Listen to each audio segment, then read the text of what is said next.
미국 정치권에 충격적인 소식이 전해지고 있습니다.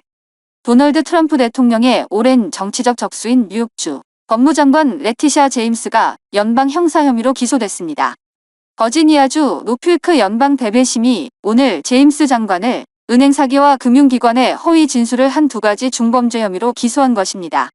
제임스 장관의 첫 법정 출석은 10월 24일로 예정되어 있습니다. 기소 내용에 따르면 제임스 장관은 버지니아주 노필크에 위치한 주택을 구매할 때 모기지 서류에 이 주택을 제2거주지로 허위 기재한 혐의를 받고 있습니다. 실제로는 이 주택을 임대 투자용 부동산으로 사용했기 때문에 더 낮은 이자율의 모기지 대출을 부당하게 받아낸 것으로 조사됐습니다. 검찰 측은 이로 인해 제임스 장관이 대출 기간 동안 약 18,900달러의 부당 이익을 얻었다고 주장합니다. 이는 공공의 신뢰를 저버린 고의적 범죄 행위라는 게 검찰의 입장입니다. 이 사건은 트럼프 행정부의 정치적 보복 논란을 불러일으키고 있습니다. 제임스 장관은 지난해 트럼프 전 대통령과 그의 사업체를 대상으로 한 민사 사기 소송에서 승소하며 트럼프 측에 4억 5천만 달러의 벌금을 부과한 바 있습니다. 트럼프 대통령은 취임 후 제임스 장관을 공개적으로 체포하라고 촉구하며 법무부의 수사를 지시했습니다. 실제로 트럼프 측근인 린지 할리건이 버지니아 동부지검장으로 임명된 후 이 사건이 급물살을 탔습니다. 할리건 검사는 제임스 전 FBI 국장 기소에 이어 이번에도 직접 대배심의 증거를 제출한 것으로 알려졌습니다. 제임스 장관은 즉각 반발 성명을 발표했습니다. 이것은 트럼프 대통령의 절박한 사법 시스템 무기화일 뿐입니다. 그가 나를 공격하는 이유는 내가 뉴욕주 법무장관으로서 직무를 다했기 때문입니다. 이는 헌법 질서를 위협하는 중대한 위반입니다. 그녀의 변호사 애비 로웰도 트럼프의 복수심이 이 사건을 주도했다며 경력 검사들이 증거 부족을 지적했음에도 불구하고 기소된 점을 비판했습니다. 민주당 측에서는 뉴욕 주지사 캐시 호수를 비롯해 다수 의원들이 법무부의 남용이라며 지지 성명을 냈습니다. 반면 공화당 측은 법 앞에 평등을 강조합니다. 법무장관 팸 본디는 소셜미디어의 모든 미국인을 위한 단일 정의라고 게시했습니다. 트럼프 행정부의 무기화 작업 그룹 수장 에드 마틴은 약속 지킨다고 자축 포스트를 올렸습니다. 이 기소는 제임스 기소에 이은 2번째 트럼프 적대자에 대한 연방 소송으로 미국 사법부의 정치화 논쟁을 더욱 부채질할 전망입니다. 이 사건의 향후 전개가 주목됩니다. 제임스 장관의 무죄 주장과 함께 이 소송이 트럼프 행정부의 보복 도구로 전락할지 여부가 정치권의 뜨거운 이슈가 될 것입니다. 동남아시아의 어두운 그림자, 캄보디아에서 발생한 한국인 납치 사건과 이재명 정부의 대응에 대해 전해드리겠습니다. 최근 캄보디아는 범죄 도시로 불릴 만큼 중국계 조직의 보이스피싱 센터가 난무합니다. 고수익 취업 광고에 속은 한국인들이 납치되어 강제노동과 고문의 희생양이 되고 있어요. 올해 들어 납치 신고는 330건을 넘어섰고 피해자는 100명을 훌쩍 넘겼습니다. 심지어 구타로 사망한 사례까지 발생하며 국민들의 불안이 커지고 있습니다. 이재명 정부는 이러한 위기에 신속히 대처하고 있습니다. 지난 8월 더불어민주당 박찬대 의원과 협력해 캄포트주 보코산의 범죄단지에서 한국인 14명을 극적으로 구출했습니다. 피해자 1명이 텔레그램으로 가족에게 SOS를 보낸 덕에 위치를 파악, 외교부와 국정원, 현지 경찰이 총력을 기울인 결과죠. 구조 하루만 늦었어도 생사가 위태로웠을 거라는 목소리가 나올 만큼 긴박했습니다. 정부는 캄보디아 대사관 인력을 3명으로 확대하고 한인 범죄 전담 코리안 데스크를 설치합니다. 프놈펜 일부 지역에 여행자제 경보를 발령하며 예방에 나섰어요. 대통령실은 국민 안전 최우선이라며 국내외 기관의 유기적 협조를 지시했습니다. 그러나 야당은 테스크포스 구성 등 더 강력한 조치가 필요하다고 비판합니다. 이재명 정부의 대응은 긍정적이지만 지속적인 국제 공조과 관건입니다. 뉴욕시 시장 후보 조란 맘다니의 캠페인이 최근 급진 좌파 단체인 뉴욕 민주사회주의자 연합에 28,677달러의 거액을 전달한 사실이 드러나 파장을 일으키고 있다. 이는 맘다니의 민주당 경선 승리 후 선거 자금 보고서에서 확인된 내용으로 DSA가 공개적으로 캠페인을 침투해 정책에 막대한 영향력을 행사했다고 자랑한 직후 이뤄진 일이다. DSA는 지난달 행사에서 맘다니와의 공생적 관계를 강조하며 선거 후에도 시의회 장악과 주 권력 탈취를 위한 파트너십이 지속될 것이라고 선언했다. 이 단체는 임대료 통제, 경찰 예산 삭감, 공공주택 소유화 등 급진적 의제를 앞세우며 맘다니의 공약에 깊이 관여한 것으로 알려졌다. 맘다니 캠페인은 올해 초부터 DSA에 총 33,000달러 이상을 지불했으며 이번 기부는 그중 최대 규모다. 공화당과 보수 진영은 이를 급진 세력이 뉴욕시를 장악하려는 시도라며 강하게 비판했다.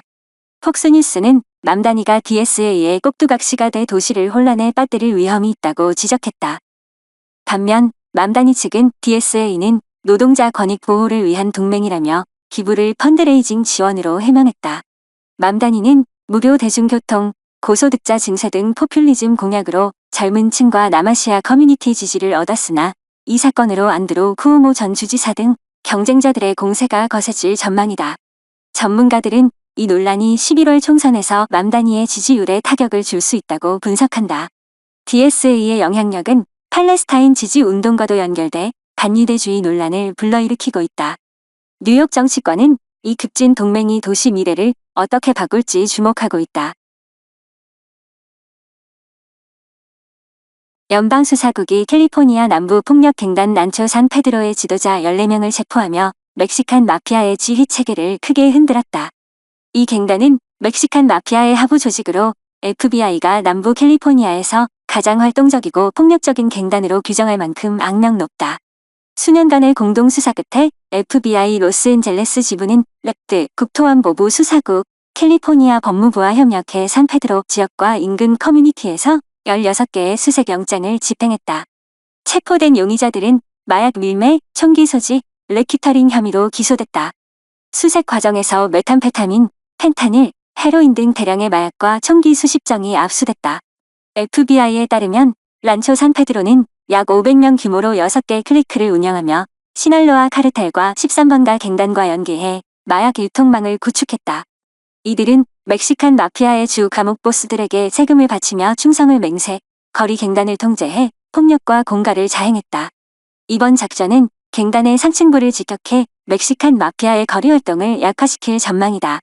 아킬 데이비스 FBI 로스앤젤레스 지부장은 이번 체포는 란초 산페드로와 그들의 멕시칸 마피아 상급자들에게 중대한 타격을 줄 것이라며 산페드로 주민들의 거리를 더 안전하게 만들 것이라고 강조했다. 멕시칸 마피아는 1950년대 캘리포니아 교도소에서 탄생한 라틴계 교도소 갱단으로 라에메로 불리며 마약 살인, 공갈 등 범죄를 주도해왔다. 연방 당국은 최근 수년간 이 조직의 감옥 내 외부 네트워크를 파괴하는 데 주력해왔으며 이번 작전은 그 연장선상이다.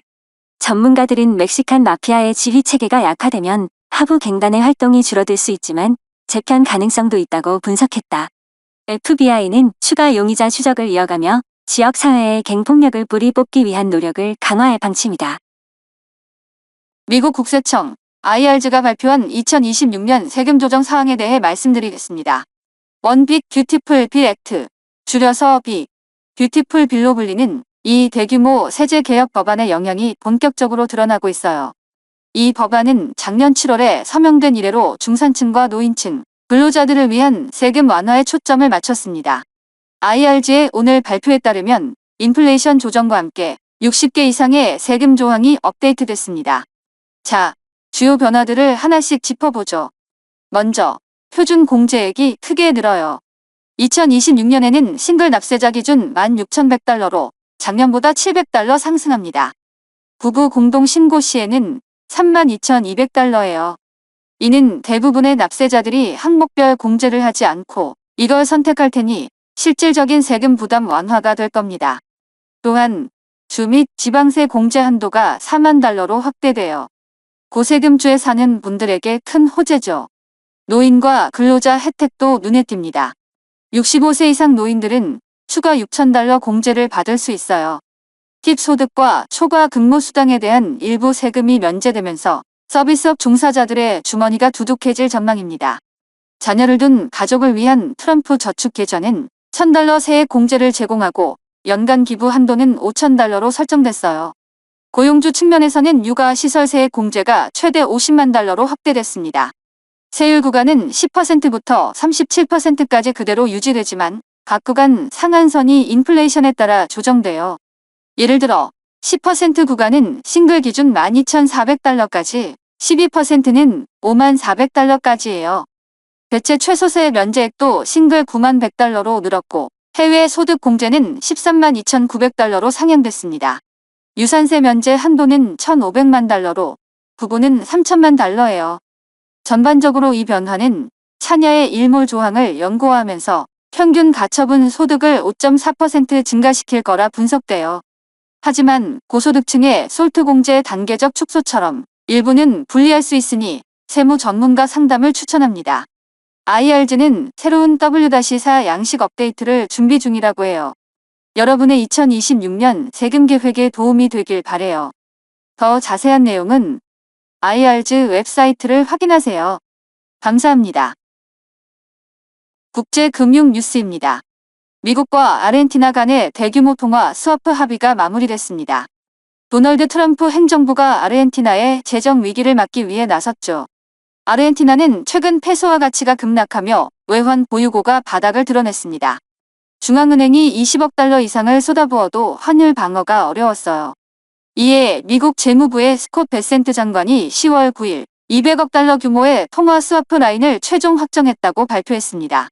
이 스와프는 아르헨티나 중앙은행이 페소로 달러를 교환할 수 있게 해 즉각적인 유동성을 제공합니다.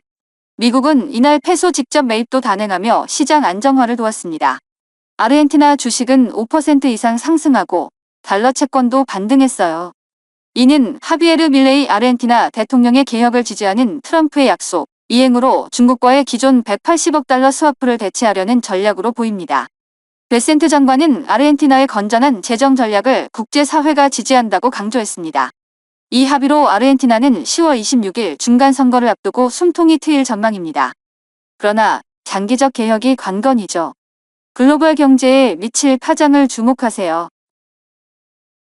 미국 포틀랜드에서 충격적인 소식이 전해지고 있습니다. 민주당 강세 지역으로 불리는 블루시티 포틀랜드의 경찰 노조가 치솟는 범죄 위기에 대처하기 위해 연방정부의 도움을 적극적으로 요청하고 나섰습니다. 하지만 현지 지도자들은 오히려 반경찰 발언으로 논란을 일으키고 있죠. 자세히 들어보겠습니다. 포틀랜드 경찰협회 회장 아론 슈마치 경사는 최근 폭스뉴스 인터뷰에서 우리의 경찰국은 끔찍할 정도로 인력이 부족하다고 토로했습니다. 그는 2020년부터 2023년까지 살인사건이 5배나 폭증했으며 지난달만 해도 9건의 살인이 발생했다고 밝혔습니다. 범죄율이 서서히 하락하고 있지만 여전히 위기 상황입니다. 슈마츠 회장은 연방 지원을 환영한다. 아이스 시설을 공격하는 안티파 폭력 사태도 심각하다며 도널드 트럼프 대통령의 국민경비대 파견 제안을 긍정적으로 평가했습니다. 트럼프 대통령은 이미 포틀랜드에 국민경비대를 투입해 도시와 이민국 시설을 보호하겠다고 밝혔습니다. 그는 포틀랜드 지도자들이 정치 노름으로 범죄를 키우고 있다고 비판했습니다.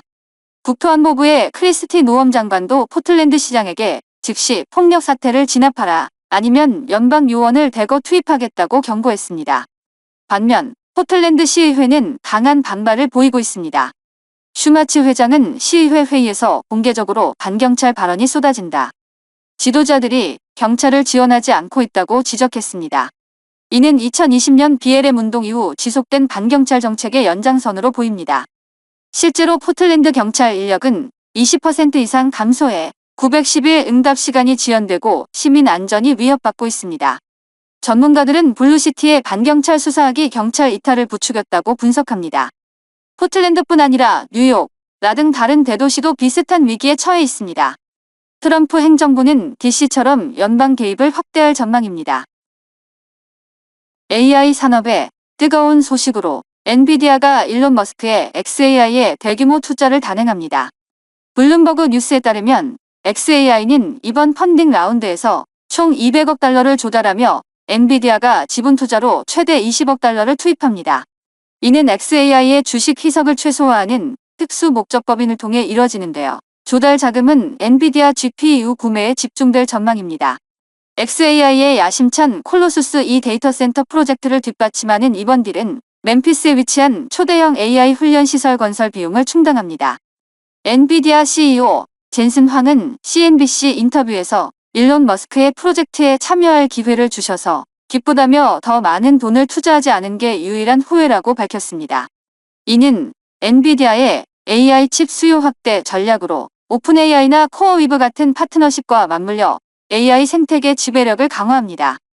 xAI는 2023년 출범한 이래 머스크의 진실 추구, AI 비전을 앞세워 오픈AI와 경쟁 중입니다. 이번 투자로 xAI의 기업 가치는 2천억 달러를 넘어설 가능성이 큽니다. AI 혁명이 가속화되는 가운데 엔비디아와 xAI의 동맹은 미래 기술 패권을 예고합니다. 2025년 10월 7일 테슬라가 오랫동안 약속했던 저가형 전기차 모델을 공식 공개했다. 기대를 모았던 모델 Q나 완전 신형 차종이 아닌 기존 베스트셀러인 모델 Y와 모델 3의 스트립다운 버전으로 등장해 투자자들의 실망을 샀다. 모델 Y 스탠다드 가격은 4만 달러, 모델 3 스탠다드는 3만 7천 달러로 책정됐으며 이전 버전 대비 약 5천 달러 저렴하다. 배터리 용량을 줄여 주행 거리를 320마일로 제한했지만 주문은 즉시 가능하며 납품은 12월부터 시작된다. 일론 머스크 CEO는 모델 Y가 가장 인기 있는 모델이니 이를 기반으로 비용을 절감했다고 설명했다. 내부는 프리미엄 기능을 삭제하고 외부는 간소화된 범퍼와 휠로 단순화됐다. 생산 목표는 2026년 25만 대로 미국, 중국, 유럽 공장에서 확대될 예정이다. 공개 직후 테슬라 주가는 4.5% 하락하며 시장의 반응이 엇갈렸다. 분석가들은 중국 저가 EV 경쟁에 대응하기엔 부족하다고 지적했으나 세제 혜택 종료 후 판매 부진을 타개할 전망이다. EV 대중화의 상징적 모델로 자리 잡을지 주목된다. 2025년 10월 7일 일리노이주 엘루드 미 육군 예비군 훈련센터에 텍사스주 방위군 병사들이 도착하며 도널드 트럼프 대통령의 시카고 강경 정책이 본격화됐다. 약 200명의 텍사스 병사들이 월요일 밤 늦게 도착해 차가운 날씨에 적응 중이며 이는 트럼프 행정부의 이민 단속 강화와 연계된 조치로 보인다. 일리노이주와 시카고시는 이 배치를 헌법 위반이라며 연방 법원에 소송을 제기했으나 판사는 즉시 중지 명령을 내리지 않았다. 트럼프 대통령은 시카고를 전쟁지대로 규정하며 아이스 요원 보호와 연방시설 경비를 명분으로 300명의 일리노이 주 방위군을 동원했다. 그는 인수행위 발동 가능성도 시사하며 법을 어기는 이민자 범죄자들을 제거해야 한다고 강조했다. 백악관은 브랜든 존슨 시카고 시장의 아이스 금지 구역 행정명령을 범죄자 보호로 비난했다. 존슨 시장은 기자회견에서 트럼프가 시카고에 전쟁을 선포했다며 강력 반발했다. 그는 이민자 가족을 위협하는 연방군 배치는 공동체 신뢰를 무너뜨린다고 지적하며 시 시설을 아이스 작전 기지로 사용 금지했다. 제이비 프리츠커 일리노이 주지사는 트럼프의 권위주의 행보에 맞서 싸우겠다며 최근 사우스시어 지역 아이스 급습에서 블랙호크 헬기를 동원한 점을 소셜미디어용 쇼로 비판했다. 현지 주민과 이민권 단체는 반대 시위를 벌이고 있으며 프리츠커 주지사는 서비스맨을 정치 도구로 이용하는 행위라 규탄했다. 트럼프의 이번 조치는 나와 워싱턴 DC에 이어 세 번째 도시 군 동원으로 민주당 주도 도시와의 갈등을 심화시키고 있다. 법원 심리는 목요일로 예정됐다. 이 사태는 미국 내 이민 정책 분쟁의 상징으로 부상하며 전국적 파장을 예고한다. 2025년 10월 7일 도널드 트럼프 미국 대통령이 6일 백악관 집무실에서 기자들과 만나 힙합 거물 션 디디 콤스가 자신의 연방 형량 감형을 위해 대통령 사면을 요청했다고 밝혔다. 트럼프는 많은 사람들이 사면을 요청해요. 저는 그를 퍼프 데디라고 부르는데 그가 사면을 요청했어요라고 말하며 과거 친분을 회상했다. 디디는 지난 3일 뉴욕 연방법원에서 매춘 목적의 주간 운송 혐의로 50개월 징역형을 선고받았다. 이는 2024년 9월 체포 이후 1년 넘는 구금 기간을 감안하면 실제 복역 기간은 3년 정도로 줄어들 전망이다. 그는 더 중한 성매매 및 래키터링 혐의에서는 무죄를 선고받았으나 매춘 관련 2건의 유죄 판결로 50만 달러 벌금도 부과됐다. 디디의 변호팀은 즉시 항소를 예고하며 판사의 양형 가이드라인 적용 오류를 지적했다. 트럼프의 발언은 기자들이 지슬렌 맥스웰의 사면 가능성을 묻는 과정에서 나왔다. 맥스웰은 제프리 앱스타인 사건의 공모자로 20년형을 복역 중이며 대법원이 이날 그녀의 선고를 기각했다. 트럼프는 검찰부와 논의해보겠다고 답했으나 디디 사면에 대해서는 명확한 입장을 밝히지 않았다. 8월 뉴스맥스 인터뷰에서 그는 디디와 친분이 있었지만 사건이 복잡해 사면이 어렵다고 언급한 바 있다. 전직 연방검사 네아마 라흐마니는 폭스뉴스의 디디의 최고 희망은 대통령 사면이라며 그의 로비스트 팀이 백악관을 압박할 것이라고 분석했다. 디디 측은 변호사 서한을 통해 뉴저지주 포트 딕스 연방교도소 이송을 요청했다. 이 교도소는 약 4,000명 수용시설로 약물 남용 치료 프로그램이 강점이다. 디디는 이곳에서 가족 면회와 재활을 우선시할 계획이다. 음악계 거장으로 불린 디디는 바들 레이블 창립자이자 I'll Be Missing You 같은 히트곡으로 유명하다. 그러나 최근 성추행 성매매 스캔들로 이미지 추락했다. 그의 사면 요청은 트럼프의 과거 연예계 친분을 활용한 전략으로 보인다. 법조계에서는 항소와 사면 로비가 병행될 것으로 예상되며 이 사건은 미국 연예 정치권의 어두운 연결고리를 다시 조명하고 있다. 2025년 10월 7일 상원사법위원회 청문회에서 미국 법무장관 펜 본디가 민주당 상원의원 리처드 블루멘탈과 격렬한 공방을 벌였다. 본디 장관은 블루멘탈의 질의에 맞서 그의 과거 군 복무기록 왜곡 의혹을 직접적으로 제기하며 거짓말쟁이라고 비난했다. 이 과정에서 위원장인 척 그레슬리 상원의원이 개입해 상황을 진정시켜야 했다. 청문회는 법무부의 정치적 무기화 논란을 다루는 자리였다. 블루멘탈 상원의원은 본디의 이전 로펌인 발라드 파트너스가 아메리칸 익스프레스 GBT와의 합병 관련 로비 활동에서 부적절한 영향력을 행사했다고 추궁했다. 그는 브라이언 발라드 씨와 어떤 대화를 나눴나? 법무부가 소송을 포기한 배경은 무엇인가? 라고 물었다. 이에 본디는 즉각 반격했다. 상원의원님, 제가 부적절한 행위를 했다고 비난하시다니 믿기지 않습니다. 당신이 베트남전 군 복무를 거짓말로 포장해 상원의원에 당선된 사람 아닌가요? 당신은 스스로 인정했어요. 어떻게 감히 라고 소리쳤다. 블루멘탈은 2012년 선거 캠페인 중 베트남전 참전 경력을 과장한 사실이 폭로된 바 있다. 그는 오보였다고 해명했으나 본디는 이를 선거를 위한 명백한 거짓으로 규정하며 공세를 이어갔다. 이 대화는 청문회 방송에서 생중계되며 소셜미디어에서 화제가 됐다. 청문회는 더 광범위한 논란 속에서 진행됐다. 민주당 의원들은 제프리 앱스타인 파일 공개 지연, 제임스 코미 전 FBI 국장 기소 배경, 트럼프 행정부의 정치 보복 수사 등을 문제 삼았다. 본디는 바이든 행정부 시절 헌터 바이든 보호를 방관한 당신들이 할 소리냐고 반박하며 공세적 태도를 유지했다. 특히 캘리포니아주 알렉스 파디아 상원의원과의 교환에서도 캘리포니아 폭력 범죄율이 전국 평균의 35%나 높다. 트럼프를 미워하는 데만 열중하지 말라고 쏘아붙였다. 이 청문회는 트럼프 2기 행정부 출범 후 법무부의 독립성 논란이 고조된 가운데 열렸다. 본디 장관은 나는 경력 검사다. 정치적 보복이 아닌 법 집행을 우선한다고 강조했으나 민주당 측은 법무부가 트럼프의 개인 도구로 전락했다고 비판했다. 공화당 의원들은 본디를 지지하며 민주당의 정치쇼라고 일축했다. 전문가들은 이 충돌이 2026년 중간선거를 앞두고 양당 간 긴장감을 더할 것으로 본다. 블루멘탈 측은 본디의 공격은 본질 회피라고 반박했으나 본디의 발언은 보수 진영에서 큰 지지를 받았다. 청문회는 법무부의 미래 방향성을 가늠하는 중요한 분수령으로 평가된다. 구독과 좋아요, 그리고 의견을 댓글로 남겨주세요.